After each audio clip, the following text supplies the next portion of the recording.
2076 सालको अन्त्य र 2077 सालको आगमन मानव समुदायको लागि निकै चुनौतीपूर्ण रहेको छ। 31 डिसेम्बर 2019मा पूर्वी चीनको वुहान सहरबाट विश्वभर फैलिएको कोरोना भाइरस कोभिड-19ले यति बेला विश्व लकडाउनको अवस्थामा छ। मानव सभ्यताको यो इतिहासमा विश्व नै पुरै ठप्प भएको सायद यो पहिलो घटना हो। विश्वभरका मानिसहरू अहिले घरमै थुनिएका छन्। बाहिर त केवल जङ्गली जनावर र चराचुरुङ्गी मात्रै छन्। 10 माघ 2076मा नेपालमा पहिलो पटक कोरोना भाइरस संक्रमित भेटिएका हुन्। चीनबाट फर्किएका उनको उपचार भएर घर फर्किएपछि दोस्रो केस 2076 चैत्र 10 गति भेटिएको हो। त्यसपछि खुला सिमाना रहेको छिमेकी भारतमा संक्रमित बढ्न थालेपछि नेपालले पनि 2076 साल चैत्र 11 गतेदेखि देशमा लकडाउनको घोषणा गरेको छ। लकडाउनले नेपालको सबै क्षेत्रमा प्रभावित पारेको छ।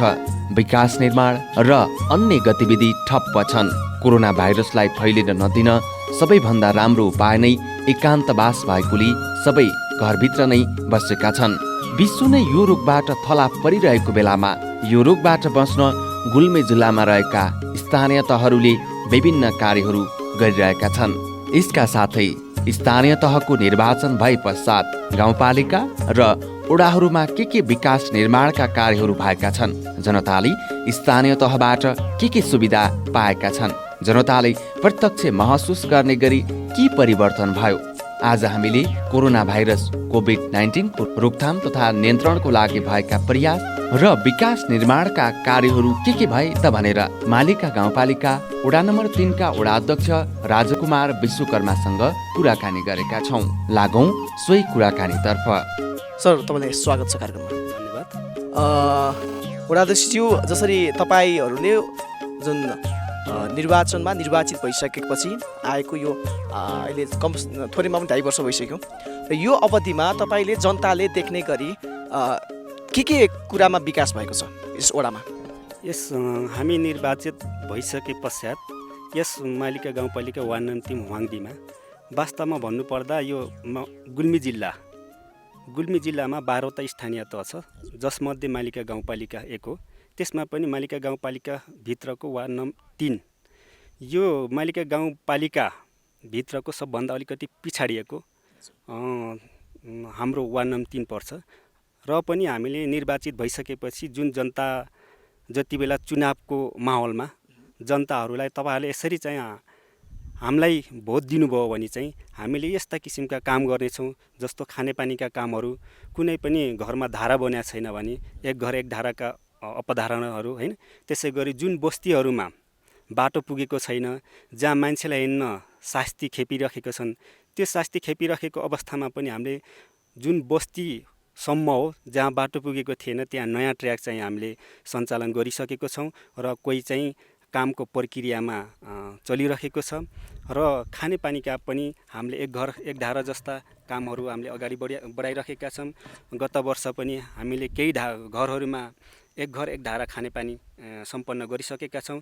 यो चालु वर्षमा पनि झन्डै हामीले धेरै रकमहरू विनियोजित गरेर यस वार्ड नम्बर 3 लाई चाहिँ एक घर एक धाराको रूपमा चाहिँ सम्पन्न गर्ने किसिमले पनि काम अगाडि बढाइरहेका छौँ। भने अहिले चाहिँ जुन किसिमको हामीले जनताले एउटा अपेक्षा राख्नु भएको थियो र हामीलाई पनि जुन किसिमले एउटा विश्वास दिएर यस ठाउँसम्म ल्याएर उहाँले जुन किसिमले एउटा निर्वाचित बनाउनु भयो र त्यस आधारमा पनि उहाँहरूको जुन किसिमको विश्वासलाई चुक्न नदिने गरी उहाँहरूको विश्वासको आधारमा एक अर्कासँग सल्लाह सुझाव र हातेमालोले हामीले काम गर्दै गएका छौँ।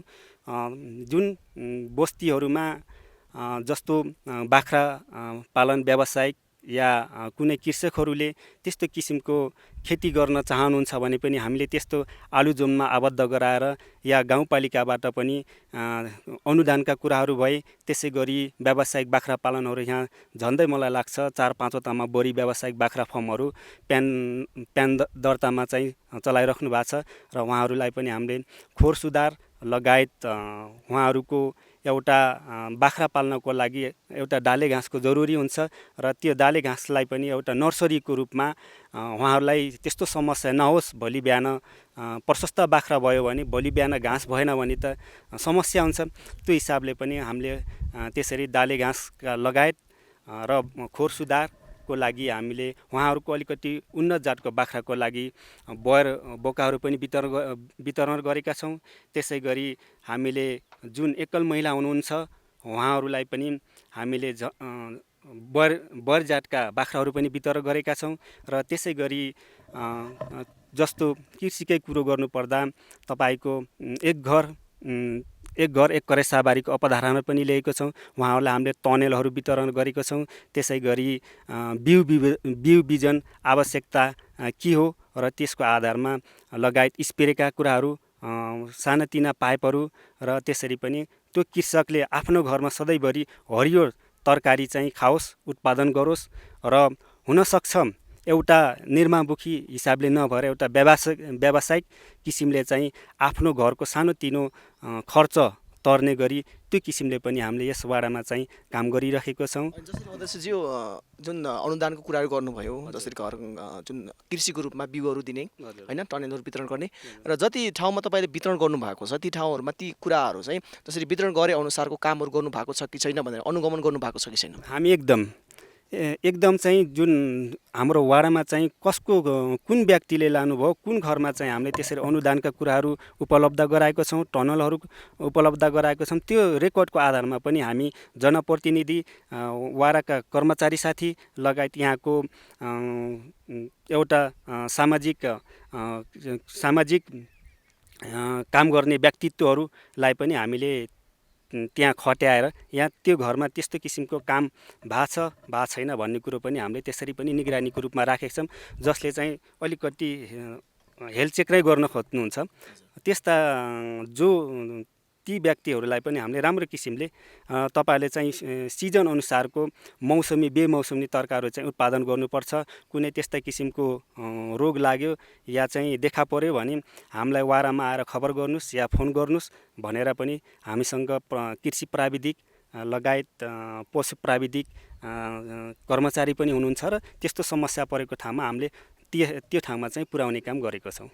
अनि यस वडामा भौतिक संरचनाहरूको विकासमा के गर्नु भएको छ? जस्तै विद्यालयहरू छन् होइन, अनि अन्य कुराहरूमा के भइरहेको छ? जस्तो भौतिक पूर्वाधारको बारेमा कुरो गर्नुपर्दा अपुग कक्षा कोठा भौतिक संरचना नभएका विद्यालयमाहरू हामी निर्वाचित भइसकेपछि एउटा म्याले माध्यमिक विद्यालयमा 4 कोठे भवन निर्माण भइसकेको छ र त्यसै गरी देवीस्थान माध्यमिक विद्यालयमा 3 कोठे भवन निर्माण भइसकेको छ र विद्यालयको सङ्ख्या यस हाम्रो वार्ड नम्बर 3 मा 5 छन्, जसमध्ये 2वटा मावि छ भने 3वटा चाहिँ प्रावि विद्यालयहरू छन्। त्यो प्रावि विद्यालयहरूमा पनि बाल कक्षा शिशु क्लासमा पनि एउटा हामीले कक्षा कोठाहरूलाई व्यवस्थापन गर्ने क्रममा भित्ते लेखनहरू, बच्चाहरूलाई एउटा खेल्ने खेलौनाहरू, ती सामग्रीहरू पनि हामीले विद्यालयलाई त्यसरी पनि उपलब्ध गराएको छौँ भने हाम्रो जनप्रतिनिधि साथी लगायत म आफै होइन एउटा कार्यविभाजन गरेर हामी त्यस ठाउँमा विद्यालयमा अनुगमन पनि गर्ने गरेका छौँ। अनि कति वडाहरूमा के हुन्छ भन्दा विद्यालय भवनहरू छन् अनि विद्यालयमा शिक्षकहरू पनि हुनुहुन्छ, तर विद्यार्थीहरू स्कुल जाँदैनन्। विद्यार्थीहरू चाहिँ कति साना साना बालबालिकाहरू अनि आफ्नै घरका कामहरूमा लागिरहेका हुन्छन् होइन, कति विद्यालय गइरहेका हुन्नन्। अनि ती विद्यालयहरूमा कति बालबालिकाहरू विद्यालयमा गइरहेका छन् भन्ने कुराको जानकारी लिनु भएको छ कि छैन? एकदमै त्यसको लागि हामीले जुन एउटा शिक्षक, अभिभावक र विद्यार्थी जो स्कुलभन्दा बाहिर पहुँचमा रहेको छ त्यसलाई हामीले एउटा कार्यक्रम नै तयार गरेर हाम्रो डाक्टर ताराजीलाई लिएर यहाँ चाहिँ विद्यार्थी, अभिभावक, शिक्षक बीच जो विद्यालयको पहुँचभन्दा बाहिर छ उहाँहरूलाई ल्याउने एउटा अभियानकै रूपमा पनि त्यसरी हामीले गहन छलफल गरेर उहाँहरूको अभिभावक बीच र यहाँका जुन हाम्रो विद्यालयमा भएका शिक्षक, कर्मचारी लगायत जनप्रतिनिधि र सामाजिक सेवा गर्ने जो व्यक्तित्व हुनुहुन्छ उहाँलाई नै हामी आफै परिचालन भएर पनि विद्यालयको पहुँचभन्दा बाहिर रहेको विद्यार्थीलाई पनि कुन हिसाबले हुन्छ हामीले विद्यालयमा ल्याउने काम चाहिँ गरिरहेको छौँ। अनि यहाँ जसरी वडा कार्यालय यहाँ यस ठाउँमा छ, अनि जसरी मैले अगाडि नै कार्यक्रमको सुरुवात नै भने कि सिंहदरबारको अधिकार गाउँ गाउँमा भन्ने जुन छ, अनि यहाँबाट यो वडा कार्यालयबाट जनताहरूले कसरी सुविधाहरू पाइरहेका छन् त?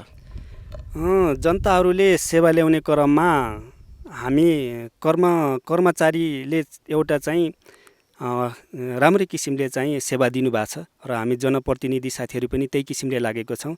र जुन हाम्रो वार्ड नम्बर 3बाट सेवा ल्याउने क्रममा मलाई लाग्छ हामीले 10 to 5 त्यसै पनि काम गर्नुपर्छ र कर्मचारी साथीहरूले लगायत हामी जनप्रतिनिधि साथीले कहिलेकाहीँ इमर्जेन्सीको काम पनि हुन्छ, त्यसमा चाहिँ हामीले शनिबार या भन्दैनौँ होइन, समय हामीसँग त्यस्तो किटान चाहिँ हामीले गर्दैनौँ।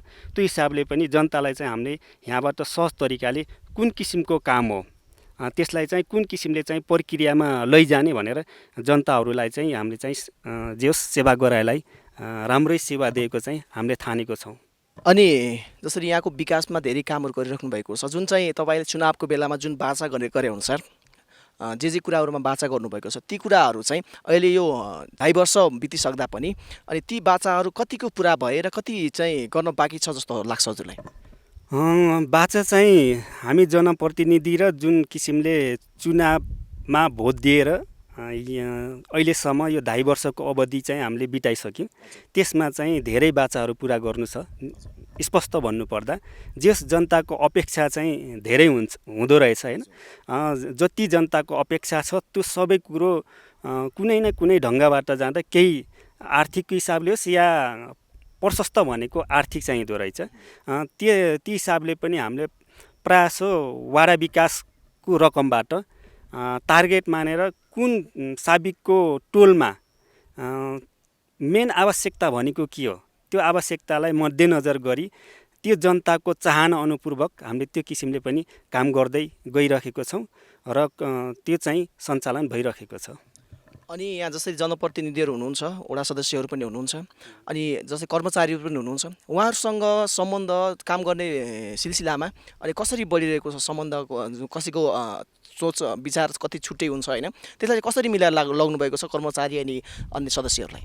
अन्य सदस्य र कर्मचारी साथीहरूलाई हामीले जुन किसिमको एउटा वाडामा मिटिङ हुन्छ वा कुनै जनप्रतिनिधि साथी होस् या कर्मचारी मित्रहरूले त्यस्तो किसिमको जुन हाम्रो जनता जुन सेवा ल्याउन आउनुहुन्छ जति सक्छ छिटो छरिटो उहाँहरूको आवश्यकता के हो आवश्यकताको आधारमा त्यो कुरो बुझेर तपाईँहरूले चाहिँ ढिलासुस्ती नगर्नुहोस्, एउटा चाहिँ मुस्कान सहितले चाहिँ सेवा दिनुपर्छ र भोलि बिहान उहाँहरूलाई सेवा दिन नसक्नुको कारणले गर्दा भोलि बिहान हामी जनप्रतिनिधिमाथि त्यस्ता कुराहरू आइ नपरोस् भन्ने हिसाबले पनि हामी जनप्रतिनिधि वाडा सदस्यज्यूहरूलाई पनि हामीले कार्यविभाजन गरेर को कहाँ जानुपर्छ, कसले के काम गर्नुपर्छ, को कहाँ खट्नुपर्छ त्यो हिसाबले हामीले लागिरहेका छौँ।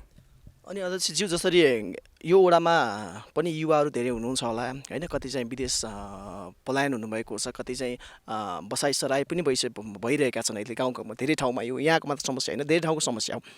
र अहिले चाहिँ जुन युवाहरूलाई जुन मनोरञ्जन खेलकुदको लागि जुन मैदानहरू चाहिन्छ होइन, जुन युवाहरू खेलकुदमा चाहिँ अगाडि बढ्न चाहन्छन्, खेलमा चाहिँ विकास गर्न चाहन्छन्, त्यो हिसाबले चाहिँ यो वडामा चाहिँ रहेका युवाहरूको लागि त्यस्तो खेलकुदको लागि केही ठाउँहरू स्थानहरू छन्? स्थानहरू छ। हाम्रो अलिकति भौगोलिकले पनि साथ नदिएको हुँदा प्रशस्त हाम्रो एउटा पहाडी एरिया पनि भएको कारणले गर्दा सम्म ठाउँ नभएको कारणले पनि अलिकति ग्राउन्डहरू कम छ र हाम्रो साबिकको 1 र 2 टोलको लागि चिवारा खेल मैदान चाहिँ निर्माण गरिसकेको छौँ हामीले र त्यो काम हुने चरण पनि चलिरहेको छ र त्यसै गरी एकदमै नितान्तै न्यू चाहिँ हामीले 2वटा ग्राउन्ड चाहिँ खनिसक्यौँ र जे होस् हामीले चाहिँ एउटा टोलको आधारमा र त्यहाँ भौगोलिकले साथ दिएसम्म र त्यस्तो किसिमको जग्गा जमिन भेटिएको खण्डमा हामीले एउटा टोलको आधारमा पनि त्यसरी खेलकुद मैदान चाहिँ निर्माण गर्ने एउटा सोचमा पनि छौँ र गरिरहेको पनि छौँ। अनि अहिले चाहिँ वृद्ध भत्ताहरू दिइरहनु भएको छ होइन? अनि कसरी उहाँहरूलाई चाहिँ घर घरमा पुर्याउनु भएको छ कि के छ? एकदम पहिले साबिकको गाविस छँदा सायद मलाई लाग्छ गाविस भवनमा आएर उहाँ वृद्ध हजुरबा हजुरआमा दाजुभाइ दिदीबहिनीहरूले चाहिँ एउटा सामाजिक सुरक्षा भत्ता लिएर जानुहुन्थ्यो भने अहिले हामी निर्वाचित भइसकेपछि हामीले साबिकको टोल जहाँ सेन्टर पर्छ जो अलिकति वृद्ध मान्छेहरू त्यहाँ आउन सहज हुन्छ त्यस्तो ठाउँलाई केन्द्र मानेर हामीले टोलमै नै गएर वितरण गर्ने गरेको छौँ, जसमा एउटा वाडाको कर्मचारी र एकजना जनप्रतिनिधि साथीहरूको वाडा सदस्यको रोभरमा चाहिँ हामीले त्यो रकम अलिकति हुन्छ नि तलमाथि या लाहापरवाही नहोस् र जनताले पनि त्यो किसिमको गुनासो नआओस् जनताबाट भन्ने हिसाबले पनि हामीले टोलमै गएर वितरण गरेको छौँ। र यदि टोलमा गएर वितरण गर्ने क्रममा पनि उहाँहरू त्यो केन्द्रबिन्दु मानेको ठाउँमा आउन सक्नु भएको छैन भने पनि कुनै अपाङ्ग जस्तो या हिँडडुल गर्न नसक्ने हुनुहुन्छ भने हामीले चाहिँ जनप्रतिनिधि र कर्मचारी साथीको रोभरमा हामीले घरमै लगेर पनि त्यसरी चाहिँ हामीले सामाजिक सुरक्षा भत्ता चाहिँ वितरण गरेको छौँ। हुन्छ। अनि अन्त्यमा चाहिँ जसरी गाउँपालिका प्रमुख हुनुहुन्छ, गाउँपालिका प्रमुख ज्यूसँग कसरी सहकार्य गर्दै हुनुहुन्छ? उहाँले कसरी यसलाई यो वडाले कसरी हेरिरहनु भएको छ? गाउँपालिका प्रमुखज्यूले अब उहाँले त सिङ्गो नै गाउँपालिका नै 8वटा वार्ड हेर्नुपर्ने हुन्छ। अब हामी एउटा कार्यपालिकाको सदस्य हो र त्यो कार्यपालिका सदस्य भइसकेपछि जुन किसिमको एउटा अध्यक्षज्यूले एजेन्डाहरू ल्याउनुहुन्छ त्यो एजेन्डामा एउटा कार्यपालिकाले चाहिँ पालिकाभित्र चाहिँ छलफल हुन्छ। त्यो छलफल हुने क्रममा चाहिँ कस्तो किसिमको एजेन्डा छ वा कुन वार्डबाट कस्तो किसिमको माग को आधारमा त्यो एजेन्डा परेको छ र त्यो एजेन्डाको आधारमा गहन रूपले चाहिँ कार्यपालिकाभित्र हाम्रो छलफल हुन्छ।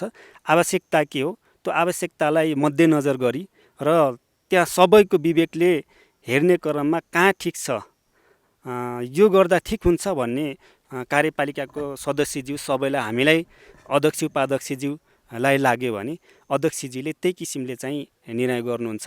जे होस् उहाँ हाम्रो चाहिँ कोअर्डिनेसन चाहिँ राम्रो छ। त्यस्तो किसिमले जे होस् वार्ड नम्बर 3 लाई पनि राम्रो किसिमले नै फोकस गरेर हेर्ने गर्नुभएको छ। हुन्छ अध्यक्षज्यू, अन्त्यमा चाहिँ मैले सोध्न बिर्सेँ र तपाईँले भन्नुपर्ने केही कुराहरू छ?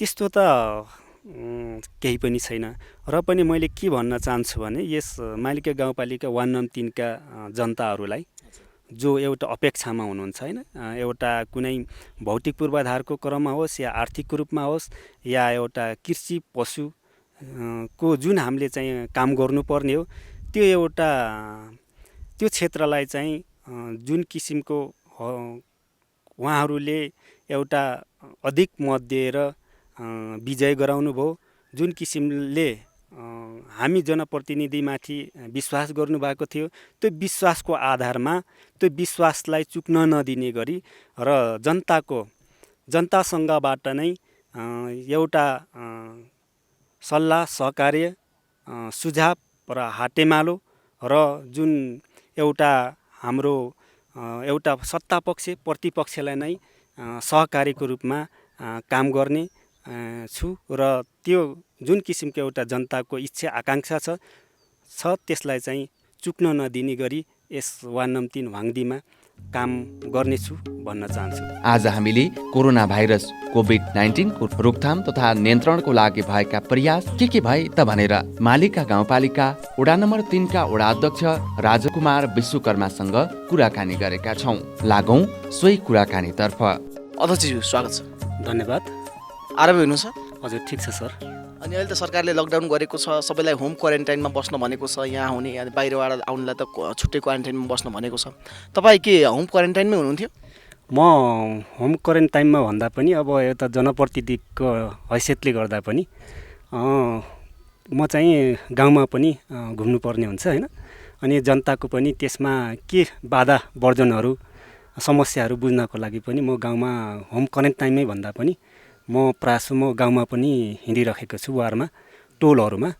तपाईँको 1 नम्बर टोलदेखि 9 नम्बर टोलसम्म त्यहाँ जनताका समस्याहरू के छ होइन, उनीहरूलाई के कस्तो तरिकाले चाहिँ बस्नु भएको छ, के कस्तो गरिकन हिँडडुल गरिराख्नु भएको छ, त्यस्ता कुराहरूको लागि एउटा डाटा सङ्कलन र उहाँहरूलाई सम्झाउन बुझाउन र यो कोरोनाबाट कोभिड-19बाट हामी चाहिँ यसरी चाहिँ बच्नुपर्छ र सुरक्षित रहनुपर्छ र अरूलाई यसरी सजग गराउनुपर्छ र हामी चाहिँ यसरी सजग भयौँ भने यो कोभिड-19ले चाहिँ आक्रमण गर्न पाउँदैन भन्ने बारेमा म चाहिँ होम क्वारेन्टाइनमा भन्दा पनि म प्रायः म गाउँतिरै हुन्छु। जसरी तपाईँले आफूलाई जस त्यो मुस्किल भनौँ न एउटा चाहिँ राखेर जसरी चाहिँ तपाईँ हिँड्नु भएको छ यसरी गाउँहरूमा आफ्नो वडाहरूमा, यसरी हिँड्दै गर्दा तपाईँ आफै पनि कतिको सुरक्षित हुनुहुन्छ र यसबाट चाहिँ लकडाउनको कतिको पालना गरेको पाउनुभयो यहाँका स्थानीयहरूले? यस्तो लकडाउनको पालना अब राज्यले चाहिँ लकडाउन लगाएको छ होइन, त्यो राज्यले लगाएको लकडाउनको पालना हामीले नै गर्नुपर्छ र त्यसको लागि पनि यहाँ प्रशस्त मात्रामा सवारी साधनहरू चलेका छैनन्। एक वार्डदेखि अर्को वार्डमा सम्बन्धित गाउँपालिकाभित्रको वडाहरूमा जान पनि हामीले चाहिँ एउटा पास आउट को लागि त्यस्तो व्यवस्था गरेको छौँ र बाहिरी जिल्लाको गुल्मी जिल्लाभन्दा बाहिरबाट अरू अन्यत्र कुनै जिल्लाबाट मान्छे नभित्रियोस् भन्नको लागि पनि हामीले यो 4 नम्बर प्रदेश र 5 नम्बर प्रदेश गुल्मी र बागलुङ प्युठानको सिमानामा गङ्गरे भन्ने ठाउँमा हामीले त्यहाँ मान्छे खटाएको छौँ। विशेष गरी यहाँ त यो ठाउँ त अझै जोखिमको अवस्थामा नि हेर्न सक्छौँ, किनभने बागलुङ चाहिँ रेड जोनमै छ। बागलुङमा चाहिँ जुन सङ्क्रमित भेटिएका छन् र बागलुङसँगै जोडिएको वार्ड अनि प्रदेशमासँग पनि जोडिएको वार्ड, दुईवटा प्रदेश छुट्याएको छ। यो सन्दर्भमा चाहिँ कतिको सुरक्षाको हिसाबले कतिको के कस्तो अपनाउनु भएको छ यो वडामा? विशेष गरी यो खास गरी यो जुन सिमानाका कुराहरू छ, हामीले सिमाना सुरक्षाको लागि भनेर एउटा समिति बनाएको छौँ र त्यसमा चाहिँ खास गरी हामी जनप्रतिनिधि, त्यसै गरी समाजसेवी, राजनीतिक दल र क्लबका साथीहरूलाई हामीले त्यहाँ सिफ्ट बाई सिफ्ट बिहान 7 बजेदेखि 11 बजे, 11 बजेदेखि बेलुकी साँझ 7 बजेसम्म त्यसरी हामीले त्यहाँ साथीहरूलाई खटाएछौँ र जनप्रतिनिधिहरू पनि खटिनु भएको छ र खटिने क्रममा जुन बागलुङको मान्छे, जुन एउटा जिल्लालाई अहिले चाहिँ एउटा रेड जोनकै उसमा राखेको कारणले गर्दा पनि त्यहाँबाट जो सङ्क्रमित मान्छेहरू चाहिँ हाम्रो मालिका गाउँपालिकामा भनौँ यस गुल्मी जिल्लामा अलिकति यो बागलुङको कारणले गर्दा पनि अलिकति जोखिम वार्ड हाम्रो वार्ड नम्बर 3 मालिका वाङदी भएको कारणले गर्दा पनि हामी चाहिँ खटिरहेको छौँ र त्यसमा चाहिँ जेस साथीहरू चाहिँ लागिराख्नु भएको छ, जनप्रतिनिधिहरू पनि लागिराख्नु भएको छ र पार्टी प्रतिनिधि, राजनीतिक दल, समाजसेवीहरू हामी त्यो किसिमले चाहिँ गुल्मीका मान्छेहरू बागलुङमा नजाओस् र बागलुङ या प्युठानको मान्छे चाहिँ हाम्रो गुल्मीमा या वार्ड नम्बर 3मा चाहिँ नभित्रियोस् भन्ने हैसियतले हामी त्यसैले अलिकति टाइट तरिकाले र हाम्रो बोडीघाट गाउँपालिका वार्ड नम्बर 10 का वडाध्यक्षज्यूसँग पनि समन्वय गरिकन हामीले चाहिँ सीमामा चाहिँ दुईतिर उतातिर पहिले चाहिँ हामी बस्यौँ यतातिर मालिका वाङदीबाट, अहिले चाहिँ हामीले उतातिर पनि जनप्रतिनिधिहरूलाई चाहिँ खटाइदिनुहोस् है भनेर त्यसरी दुईतिरैबाट हामीले त्यहाँ जुन खुल्ला सीमा छ त्यो सीमालाई चाहिँ हामीले एउटा नाकाकै रूपमा प्रवेश निषेधको हिसाबले चाहिँ हामीले चाहिँ मान्छेहरू खटाइरहेको छौँ र लगायत हामी जनप्रतिनिधि पनि खटेको अवस्था छ र अहिलेसम्म त्यहाँ बागलुङका चेलीबेटीको माइत गुल्मीमा पनि छ भने गुल्मीको चेलीबेटीको घर या माइत बागलुङमा पनि छ। त्यस कारणले गर्दा पनि ती चेलीबेटीहरू पनि मान्छेको सबभन्दा स्वास्थ्य हो, एउटा बाँच्नु चाहिँ ठुलो कुरो हो र भोलि बिहान सानोतिनो एउटा सानो समस्याले गर्दा ठुलो रूप यो महामारी छ। यो महामारीलाई चाहिँ हामीले कसरी बच्नुपर्छ र कसरी यसबाट सजगता अपनाउनुपर्छ भन्ने कुरोहरूलाई नै सचेतनाद्वारा हामीले माइकिङद्वारा टोलमा चाहिँ माइकिङ गरेको छौँ। 1 नम्बर टोलदेखि टोल नम्बर 9 सम्म नै पटक त्यसै गरी चाहिँ जनप्रतिनिधि, राजनीतिक दल, स्वास्थ्य स्वयंसेविका, त्यसै गरी समाजसेवी बुद्धिजीवीहरूलाई पनि हामीले प्रत्येकका आफ्नो सम्बन्धित टोलमा गइकन कोरोनाबाट बच्न के गर्नुपर्छ, कस्तो किसिमको सरसफाइ राख्नुपर्छ र कुन तरिकाबाट मान्छे चाहिँ हिँड्नुपर्छ, हिँडडुल गर्नुपर्छ र कोसँग चाहिँ कसरी भेट हुने र बस्ने क्रममा कसरी कति दूरीमा बस्ने र हाटहरू कसरी सफाइ गर्ने जस्ता कुराहरू हामीले घर घरमा र टोल टोलमा गएर पनि त्यसरी पनि हामीले अलिकति एउटा सजगता त्यसरी पनि अपनाइरहेको छौँ। र मलाई लाग्छ अहिले जुन मालिका गाउँपालिकाकै एउटा सिमानाको बागलुङको सिमानाको क्षेत्रको कारणले गर्दा हामी चाहिँ उच्च जोखिममा छौँ भन्ने त्यो हामीमा त्यो भएको कुरो हो। त्यस हिसाबले पनि हामी सबै जना चाहिँ एउटा चाहिँ अलिकति सचेतको रूपमा चाहिँ हामीले त्यो भूमिका चाहिँ खेलिरहेको छौँ र निभाइरहेको छौँ। अनि अहिले चाहिँ जति पनि बाहिर अथवा अन्य जिल्लाबाट आउनेहरू भारत लगायत तेस्रो मुलुकबाट आउनेहरूको सङ्ख्या कस्तो छ यो वडामा? यस्तो छ, जस्तो तपाईँको भारतबाट र तेस्रो मुलुकबाट आउने हामीले डाटा पनि सङ्कलन गरिसकेका छौँ। भारतबाट आउनेको सङ्ख्या 4 जना हुनुहुन्छ, 2 जना पुरुष हुनुहुन्छ, 2 जना महिला हुनुहुन्छ, अनि 1 जना चाहिँ तेस्रो मुलुकबाट आउनु भएको छ कतारदेखि। कतारदेखि चाहिँ चैत 5 गते आउनुभएको थियो, उहाँ होम क्वारेन्टाइनमै हुनुहुन्छ। उहाँको अवस्था एकदमै राम्रो छ, कुनै समस्या छैन। त्यसै गरी जुन इन्डियाबाट 4 जना आउनु भएको छ 6 गते र 5 गते, उहाँहरूको पनि स्वास्थ्य अवस्था चाहिँ एकदमै राम्रो छ। उहाँहरू चाहिँ आफ्नो होम क्वारेन्टाइनमै बसिराख्नु भएको छ। अनि अहिले तपाईँहरूले स्थापना गरेका क्वारेन्टाइन राख्ने स्थलहरू कता कता निर्माण गर्नुभएको छ र कतिको सङ्ख्यामा निर्माण गर्नुभएको छ? हामीले जुन यो क्वारेन्टाइनमा राख्ने चाहिँ केन्द्र चाहिँ अहिले केन्द्रबिन्दु एउटा म्याहाले माविलाई केन्द्रबिन्दु मानेर 15 बेडको क्वारेन्टाइन चाहिँ तयार पारेको छौँ। अहिले चाहिँ त्यो क्वारेन्टाइनमा चाहिँ हाम्रो बस्नु भएको छैन र त्यस्तो मान्छे हुनुहुन्न। यदि यो लकडाउन खुलेको अवस्थामा राज्यले लकडाउन खोलिसकेपछि जुन बर्डर एरियामा या विदेशबाट आएका मान्छेहरूलाई उहाँहरूलाई राख्नको लागि हामीले क्वारेन्टाइन चाहिँ हामीले 15 बेडको चाहिँ तयारी पारेका छौँ। एक ठाउँ मात्रै तपाईँले क्वारेन्टाइनको बेड? हजुर। र पछि चाहिँ त्यसको जुन सङ्ख्याको आधार हुन्छ र त्यो आवश्यकताको आधारमा अरू पनि हामीले विद्यालयहरूमा यहाँ 5वटा विद्यालयहरू छ, 2वटा मावि छ, त्यसै गरी 3वटा चाहिँ प्रावि छ। ती विद्यालयहरूलाई पनि पछि आवश्यकता अनुसार त्यसलाई प्रयोजनको रूपमा राख्ने गरी त्यो किसिमको हामीले एउटा सोच चाहिँ बनाइरहेको छौँ र त्यो किसिमको निर्णय पनि हामीले गरिसकेको छौँ। एउटा हाम्रो विपद व्यवस्थापनको 9 जनाको समिति छ, अनि त्यसै गरी जुन राहत वितरण लगायत तपाईँको राहत स्थापना र जुन क्वारेन्टाइनमा कहाँ मान्छेलाई चाहिँ एउटा अनुसन्धान र त्यसको डाटा ल्याउने पनि हामीले 11 जनाको छुट्टै अर्को समिति पनि बनाएको छौँ। र त्यो किसिमले चाहिँ हामीले जो कोरोना हो यो जुन 19 छ यसलाई चाहिँ कसरी चाहिँ यसबाट बच्न सकिन्छ र यहाँका बासिन्दाहरूलाई कसरी बचाउन सकिन्छ भन्ने हिसाबले हामीले एकदमै तदापूर्वकताका साथ हामी चाहिँ लागिरहेको। अनि अहिले चाहिँ जति पनि तपाईँले राहतका कुराहरू उठाउनु भयो, कति सङ्ख्यामा राहत वितरण गर्नुभयो, कतिजना चाहिँ राहतको पाउने सूचीमा कसरी चाहिँ तपाईँहरूले चाहिँ छनौट गर्नुभयो, यसबारेमा बताइदिनुहोस् न। यस्तो छ, जुन राहतको हामीले पहिलो चरण चाहिँ वितरण गरिसक्यौँ, जसमध्ये 100 घरधुरी बराबरलाई हामीले पहिलो चरणमा राहत वितरण गरिसकेका छौँ। र ती राहत वितरण गर्ने क्रममा चाहिँ जो नितान्तै विपन्न परिवार छ, जसले साँझ बिहान चाहिँ मजदुरी गरेर खानुहुन्छ, उहाँहरूलाई हामीले चाहिँ क वर्गमा राखेर हामीले जो एकल हुनुहुन्छ, जो कसैको सहारा छैन, बेसहारा हुनुहुन्छ, त्यस्ता मान्छेलाई चाहिँ एउटा डाटा टोल टोलबाट डाटा सङ्कलन गरिकन एउटा कार्यविधि छ। त्यो कार्यविधिको आधारमा जसले तपाईँको 100 देखि 70 नम्बरसम्म पाउन सक्छ मापदण्डको आधारमा, त्यो मापदण्डको आधारमा नै हामीले 100 घरधुरीलाई चाहिँ अहिले राहत वितरण गरिसकेका छौँ। र दोस्रो चरणमा राहत वितरण गर्नको लागि र त्यो एउटा आवश्यकता भएको कारणले र यो मालिका गाउँपालिकाकै वार्ड नम्बर 3 हाम्रो हाङदी चाहिँ बढी गरिबी र जनजाति र दलितको बाहुल्यता भएको ठाउँ र एउटा नितान्तै धेरै गरिबी भएको कारणले गर्दा पनि फेरि दोस्रो चरणको पनि राहतको जनताबाट माग आएको कारणले गर्दा हामीले दोस्रो चरणको लागि पनि त्यो क्याटेगोरीबाट हामीले 105 जनालाई छनौट गरिसकेको छौँ। र जुन अहिले यो हाम्रो यो बाढी पहिरोको पानीको कारणले गर्दा बाटो चाहिँ बिगारेको अवस्था छ, यो बाटोलाई चाहिँ तुरुन्तै यसलाई चाहिँ हामीले सुचारू गरिकन अहिले राहत बाँड्ने तयारीमा पनि हामी लागिरहेको छौँ।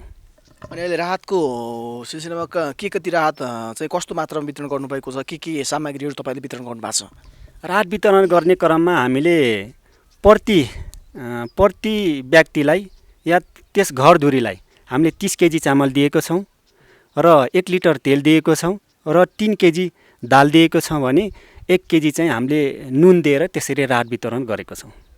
अनि त्यसमा चाहिँ कोही धेरै परिवार कोही केही 1-2 जना परिवार मात्र हुनसक्छ, उहाँहरूलाई के समान एउटै छ? त्यसमा कार्यविधिको आधारमा चाहिँ जुन 5 जनाभन्दा माथि परिवार हुनुहुन्छ भने थप चाहिँ त्यसलाई 5 किलो पर परिवारको सङ्ख्याले चाहिँ त्यसरी कार्यविधिले बोलेको छ र 30 केजी चाहिँ हामीले दिएको छौँ। अनि अर्को चाहिँ जति पनि अहिले चाहिँ स्वास्थ्य क्षेत्रकामा खटिरहनुभएका स्वास्थ्य कर्मीहरू हुनुहुन्छ, उहाँहरूलाई चाहिँ कसरी परिचालित गर्नुभएको छ? जुन हाम्रो वाङदी एउटा स्वास्थ्य चौकी छ र जुन स्वास्थ्य कर्मी साथीहरू हाम्रो 6 जना स्टाफ हुनुहुन्छ, उहाँ चाहिँ हेल्प डेस्क चाहिँ हामीले वाङदी स्वास्थ्य चौकीमा राखेको छौँ र बिहान 7 बजेदेखि साँझ 7 बजेसम्म उहाँहरू चाहिँ एउटा सिफ्ट बाइकको हिसाबले चाहिँ परिचालन हुनुभएको छ र टोलमा पनि हामीले स्वयंसेविका लगायत त्यस्तो कुनै समस्या देखा परेको ठाउँमा हामीले टोलमा पनि जनप्रतिनिधि लगायत स्वास्थ्यकर्मी स्वयंसेविका सहित गएर त्यहाँ चाहिँ के हो त वास्तविक समस्या भन्ने कुरो त्यसरी पनि हामी परिचालित चाहिँ भएको छौँ। अनि उहाँहरूलाई चाहिने आवश्यकता मात्रामा PPE लगायत सेनिटाइजर मास्कहरू कतिको वितरण गर्नुभएको छ? मास्क पनि हामीलेसँग गाउँपालिका मार्फत नै प्रायः स्वास्थ्य चौकीहरूमा त्यसरी वितरण गरेको थियौँ भने जुन सेनिटाइजरहरू त्यसपछि आएर तपाईँको PP सेटहरू हामीले चाहिँ एम्बुलेन्स ड्राइभर लगायत तपाईँको जुन स्वास्थ्यकर्मी हुनुहुन्छ परिचालित हुने र जो हेल्प डेस्कमा बस्नुहुन्छ उहाँहरूलाई त्यसरी चाहिँ PP सेटहरू चाहिँ हामीले उपलब्ध गराएको छौँ। औषधि कस्तो छ अहिले त? विशेष गरी यो मौसम परिवर्तन हुने समयमा धेरैजना बिरामी पर्न सक्नुहुन्छ। यो समयमा साधारण चाहिँ यो फ्लूका लक्षणहरू पनि देखिन्छन्। यो अवस्थामा तपाईँको स्वास्थ्य चौकीमा औषधिको पर्याप्त मात्रा छन् कि छैनन्? हामीले जुन यो कोभिड-19 को जुन एउटा महामारी जुन भाइरस आयो पहिलो पटक चाइनाको वुहान सहरबाट नै उत्पत्ति भएको कारणले गर्दा हामीले गाउँपालिकामा कार्यपालिकाको मिटिङ बसिकन यो खास गरी गाउँपालिकाले स्वास्थ्य क्षेत्रमा चाहिँ के आवश्यकता हो भन्ने कुरो चाहिँ त्यसलाई टिपोट र एजेन्डामा लिएर हामीले जस्तो सिटामलहरू भए, काँसोको औषधिहरू भए, त्यसै गरी रुघाको औषधिहरू हामीले चाहिँ निर्णय गरिकन गाउँपालिका मार्फत नै खरिद गरेर त्यस्तो पर्याप्त मात्रामै छ। त्यस्तो चाहिँ कमी कमजोरी चाहिँ अहिले चाहिँ देखिएको छैन औषधिको लागि। अनि अन्य कुराहरू जस्तै तपाईँले यस क्षेत्रमा जनचेतनाहरू लगायत राहत वितरण लगायत अन्य कुराहरूमा यहाँको राजनीतिक दल, यहाँका सङ्घ संस्थाहरू, यो वडाका क्लबहरू लगायत अन्यहरूबाट के कस्तो तपाईँले सहयोग पाउनु हो? यस्तो छ, मैले जनप्रतिनिधि साथी लगायत यहाँको राजनीतिक दल, यहाँको क्लब सङ्घ संस्थाबाट मैले राम्रो किसिमले सहयोग पाएको छु र कुन ढङ्गबाट कुन तरिकाबाट कस्तो किसिमको सहयोग लिने र दिने भन्ने बारेमा हामीले छलफल चाहिँ गरिराखेको छौँ र त्यो सहयोग दिने क्रममा चाहिँ हामी एकीबद्धता भएर एकरूपतामा चाहिँ एउटा हाटेमालो नै गरेर चाहिँ हिँडिरहेको अवस्था छ। मलाई चाहिँ सङ्घ संस्था, राजनीतिक दलदेखि राहतका वितरणका डाटाहरू लगायत हामीले चाहिँ एउटा सर्वदलीय ढङ्गबाट त्यसरी चाहिँ वितरण गरेका छौँ र ती डाटाहरू पनि हामीले सङ्कलन गरिरहेको अवस्था छ। जे होस्, मलाई सबै पक्षबाट सहयोग चाहिँ राम्रै आइरहेको छ भन्नुपर्छ। अनि अहिले जति पनि यहाँ चाहिँ तपाईँले राहत बाँड्नेहरूलाई राहत दिनुभयो होइन, विपन्न वर्गहरूलाई राहत दिनुभयो, तर कतिपयले राहत नपाउनेहरू, राहत पाउनेको सूचीमा नबस्नेहरू, उहाँहरूले चाहिँ आफै खाद्य सामग्री त किन्नु पर्यो, उहाँहरूको लागि किन्नलाई कतिको सहजता बनाइदिनु भएको छ यो वडामा? यस्तो हो, जसको घरमा पटक्कै खानेकुरो थिएन, जो मजदुरी हुनुहुन्थ्यो, उहाँलाई चाहिँ हामीले क वर्गको रूपमा चाहिँ राहत वितरण गरिसकेको छौँ। जसको घरमा चाहिँ खाद्यान्न सङ्कलन थियो, खास गरी मकै कोदो गाउँमा उहाँहरूले चाहिँ खाँदै हुनुहुन्छ, त्यस्तो समस्या छैन। र जो दोस्रो चरणमा चाहिँ ख वर्गको लागि हामीले चाहिँ त्यो डाटा सूची चाहिँ तयार पारेको छौँ र त्यसको लागि पनि हामीले एउटा राहत कोष भनेर स्थापना पनि गरेको छौँ, जसमध्ये हाम्रो गाउँमा उत्पादित अर्ग्यानिक चाहिँ जो मकै कोदो जे हुन्छ या कुनै आर्थिक को रूपमा हुन्छ, त्यसले चाहिँ एउटा हामीले समिति पनि तयार पारेछौँ र टोलमा चाहिँ जसले चाहिँ इच्छुक हुनुहुन्छ, राहत खान्छु भन्ने कतिजना हुनुहुन्छ, कति घरधुरी निस्कनुहुन्छ, कस्तो खालको मान्छे निस्कनुहुन्छ, त्यसै गरी राहत खान्न भन्ने मान्छे कतिजना हुनुहुन्छ र राहत यो विपदको घडीमा चाहिँ मैले राहत दिएर सहयोग गर्छु भन्ने ती डाटाहरू पनि हामीले चाहिँ सङ्कलन गरिसकेको छौँ र गर्दै पनि छौँ। अनि तपाईँले राहत बाँड्ने सामग्रीहरू, खाद्य सामग्री कतिको गुणस्तर रहित छन् भन्ने यिनी कुराहरू चेक गर्नुभएको छ? जसरी पनि हामीले जुन अहिले चाहिँ चामल दालका कुराहरू लाई राहतको वितरणको रूपमा, सामग्रीको रूपमा चाहिँ लिएको छौँ र त्यो वितरण गर्ने क्रममा नै हामीले चाहिँ यसको डेट चाहिँ यो प्रोडक्सन होइन, यसको एक्सपायर डेट छैन भन्ने कुरो नै हेरिकन त्यसलाई राम्रोसँग जे होस् अहिलेसम्म जुन तपाईँ हाम्रो घरमा खाने चामल नै उहाँहरूले चाहिँ राहतको जसले खानु भएको छ उहाँहरूलाई चाहिँ त्यसरी नै हामीले चाहिँ हाम्रो तपाईँको घरमा चाहिँ प्रयोग हुने खालकै सामग्री चाहिँ उहाँहरूलाई चाहिँ वितरण चाहिँ गरेको छौँ हामीले। अहिले हामी कार्यक्रम अन्तिम तर्फ आइसकेका छौँ र अन्त्यमा चाहिँ जति पनि हामीलाई सुनेर बस्नुभएको छ, हेरेर बस्नुभएको छ, उहाँहरू सबैलाई तपाईँको तर्फबाट के सन्देश दिन चाहनुहुन्छ? मैले खास गरी यो मालिका गाउँपालिका वार्ड नम्बर 3 वाङदीका समस्त एउटा आदरणीय निवासीहरूलाई के भन्न चाहन्छु भने हजुरहरू जहाँ हुनुहुन्छ त्यहाँ राम्रोसँग बस्नुहोस्।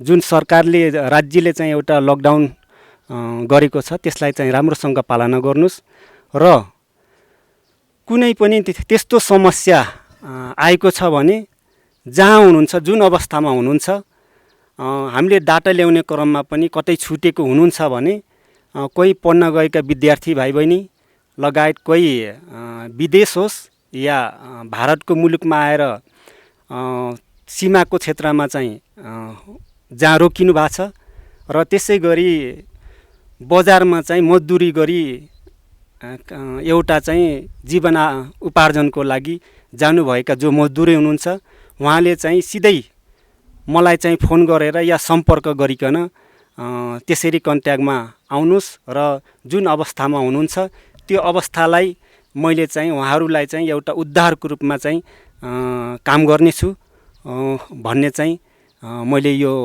सन्देश मार्फत र यो बी टेलिभिजनलाई पनि यो यहाँसम्म आइकन र मेरा केही भनाइ लगायत केही यो कोभिड-19 को बारेमा केही कुराहरू राख्न दिएको एउटा अवसर दिएकोमा बी टेलिभिजनलाई पनि धेरै धेरै धन्यवाद भन्दै र जहाँ कोही पनि वाङदी वार्ड नम्बर 3 का वासीहरू अप्ठ्यारो अवस्थामा हुनुहुन्छ भने सिधा मलाई सम्पर्कमा कन्ट्याक्ट गर्नुहोस् र त्यसको लागि मैले मेरो ठाउँबाट र मैले गर्नुपर्ने पहल चाहिँ मैले गर्नेछु भन्ने एउटा वाचा गर्दै बिदा हुन चाहन्छु।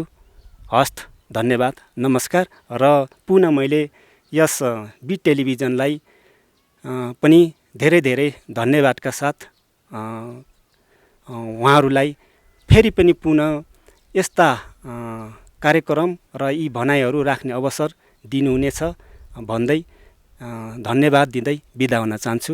हस्त, धन्यवाद, नमस्कार।